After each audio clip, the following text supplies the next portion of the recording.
Good morning, good afternoon, good evening, whenever, wherever you're watching this. Let's start by getting logged into Clever. So we're going to do a tank check today. Tell me, where is your e-tank? Are you full, empty, somewhere in between? Where are you at right now? Your mental health is important, and we want to make sure that you are taking a moment to be aware of that. So welcome to week 8, live lesson 16. You should be viewing this for missing either live lesson 16 that was on Thursday or Friday this week. We're talking more about the parts of matter and particularly thinking about how the scientists developed the model of the atom. So a couple of reminders and announcements before we begin. Make sure you're checking your assignments from previous weeks for comments, questions, suggestions. Make sure that you're checking that your Edpuzzles are all the way done before you submit them. I have submitted grades for the first 6 weeks, but remember that grades are cumulative. So that means that they're going to either continue to improve or they might decline. So we're not done. We're not starting over. We're going to hopefully either dig ourselves out of the hole or maintain that level of excellence. Remember our expectations to be safe, responsible, respectful, prepared, and here. That's when we're together in our live lessons or when we're at home doing our work asynchronously. If you're coming to the live lessons, remember that there are some ways that we're going to make sure we are acting so that it is a safe and respectful space for all of us. And I'm just curious for those of you that have been coming to the live lessons, do you prefer meeting on Google Meets, Google Microsoft Teams, or do you not have a preference? I'm thinking about maybe going back to Meet, and I just want to see what you guys think. I did want to make some reminders about the two previously assigned assignments for this week. So the remediation and extension, you were given either or, dependent on how you did on your grade, on your assessment, if you had taken it on Monday when I started assigning these. Remember, the Big Bang CAMI is one assignment that you could have where you're going to annotate and draw images related to the text. Or you might be watching a portion of Particle Fever, which is a documentary about the discovery of some of these particles, that we're talking about today. Both are extra credit and ways to make up points missed on your test, or if you've had some low quiz grades in the past, this can help build that back up. The other assignment from earlier this week was the Padlet discussion on nuclear reactions. A couple of things. First of all, make sure you scroll all the way across because there are a whole lot more questions that you can't see if you're just on the main screen when you open it up. So make sure you scroll across as well as scroll down as your classmates add responses. You want to be able to see what they say. Remember that I want at least one of them to be a video or an audio answer. You being able to speak on whatever the answer to the question or your response to your classmate is really important. Similarly, please don't just copy answers from Google. It's really, really obvious and it's kind of lazy. Use the resources that are I have attached in the assignment. Put the things in your own words and don't just copy and take it from Google. For example, today you'll hopefully learn and understand that we are not talking about the nucleus that is the membrane-bound organelle in a cell that contains chromosomes. That's talking about the nucleus in biology. We're talking way, way, way smaller than that, the nucleus of an atom. And if we're thinking about that, it might make sense. If we're talking about nuclear reactions, that's talking about atoms, okay? If your classmate says something and you disagree or you agree with them, your discussion can literally just be explaining why you agree or you disagree with them, okay? I'm trying to create a space where you guys are having some conversation back and forth, okay? Thank you again for showing up, for being here, for giving me your best effort. All right, let's get into it. This week's assignments were thinking about nuclear reactions and the parts of the atom. And again, here are your list of full assignments for the week. We're getting to these bottom two down here by the end of this lesson. Our unit is about periodicity, so the elements that make up matter. And for us to talk about that, we need to first figure out what is matter. So we're going to be talking about how the model of the atom has changed over time. So what is a model? So a model is a representation of something that you generally cannot see. You might see model airplanes, so something that's really big and you make it smaller so you can see in front of it, or you're going to take something that's really, really tiny and make it bigger so that you can see it that way, like an atom. So what you're going to start with here is you want to take about 4 or 5 minutes. You're going to do a 3, 2, 1. You're going to analyze the document that I'm linking here, which is a timeline. I just gave one thing away, but a timeline about how the model of the atom changed over time. And while you're looking at that, you're going to answer 3 questions in your Edpuzzle. You're going to give me 3 vocabulary words you may not know. You're going to give me 2 observations or things that you noticed, and you're going to ask 1 question. Okay? So let's do that now. All right. So you might have noticed that the timeline was talking about the atom. It's most of the stuff has happened only in the last 200 years. In the last 100 years, we learned a ton about the atom.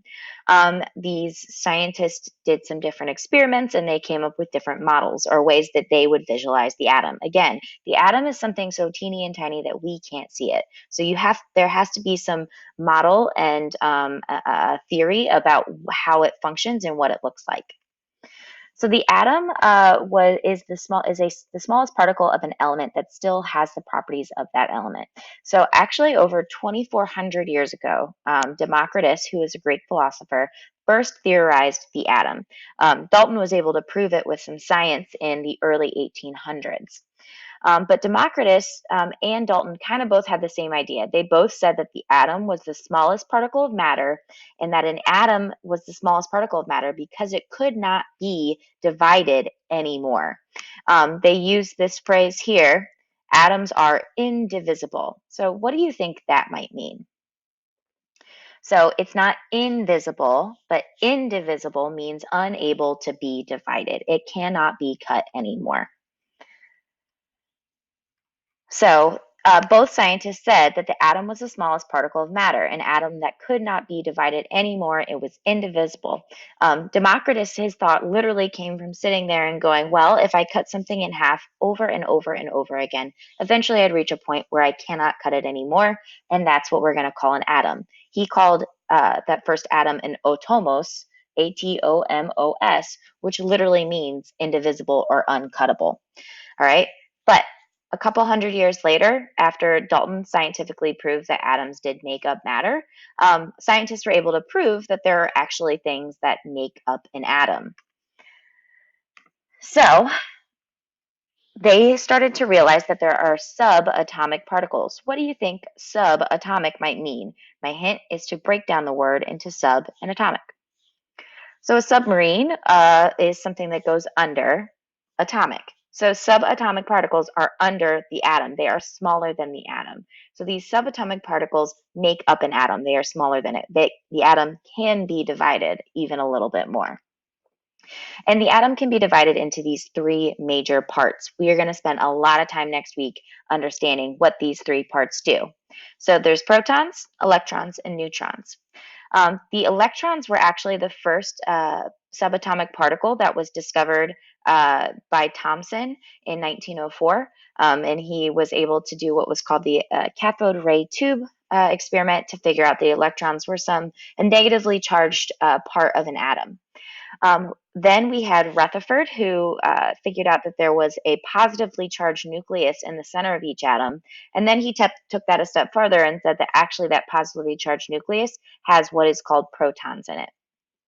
Bohr was able to tell us that those electrons were not just wherever they wanted, they were specifically in what we call either shells or orbitals on the outside.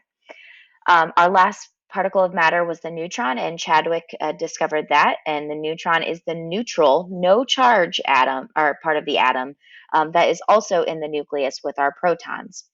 To finish it out, we had Schrodinger and Heisenberg.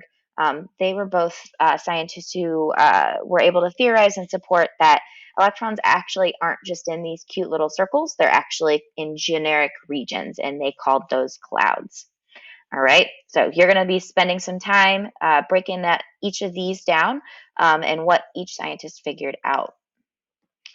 You can see here, we got all these old dudes developing bit by bit and learning a little bit more and adding a little bit more to our understanding and theory of what the model of the atom actually might look like. So all of them discuss these, and we are going to make sure that over the next week we are feeling super great about all of these. But the nucleus is the center part of the atom, not a cell, not a membrane-bound cell organelle with chromosomes. But the nucleus has the protons and the neutrons. This is an important part of our of the cell because that is where all of the atom, because that is where all of the mass is, as we're going to learn, and it has a positive charge. Then the rest of the atom is mostly made of empty space, except for where the electrons are. And the electrons are these negatively charged, super teeny tiny particles that are out in these shells or orbits or clouds. So the assignment that you have for today, you're going to be taking some notes about the atomic models and how they developed over time. So you're going to make sure you're going to open up this assignment number 33 or 35, excuse me, development of atomic models. There's 3 links. One is to that Jamboard that we were analyzing earlier. One is to the document where you're going to keep your notes, and the other is to a website that has some really great information organized in a really simple, neat way. All right, so I want you to first see if we can figure out what is the major finding that Democritus had, right? He discovered, or he theorized, he didn't discover because he just thought about it, but he thought that there was at some point that you couldn't cut something any further, and that was what he called his model of the atom. And what did he call his model of the atom? Right, he called it atomos, okay? So this is what you should have in that first row on your assignment. So make sure that you have this filled in. Your job is then going to be to fill in the rest of the information using the Jamboard and using that website that is linked in the assignment itself as well as in the document that you're filling in. So you have that assignment to finish, number 35, and then you also have a parts of the atom preview. This is going to just be a formative assessment to see kind of what you know, so don't get super stressed out if you don't do very well at it. Honestly, the order of the questions are a little bit tricky sometimes, so don't get overly stressed, but I do want you to see if you have been able to pick up on the parts of the atom, and I want to see what you already know before we jump into this, okay? So those 2 assignments, you'll see them down there. You also have your remediation or your extension as well as your small group discussion, okay? So technically there are 1, 2, 3, 4, 5 assignments for this week. So make sure that you're getting those done. Remember, everything is due by Sunday at midnight. All right, 2, finish out. I'm going to ask you a couple questions about the parts of the atom to see if you remember. And don't worry, we will come back to this next week. All right, have a great weekend, and I will see you all later. Thanks so much for your time.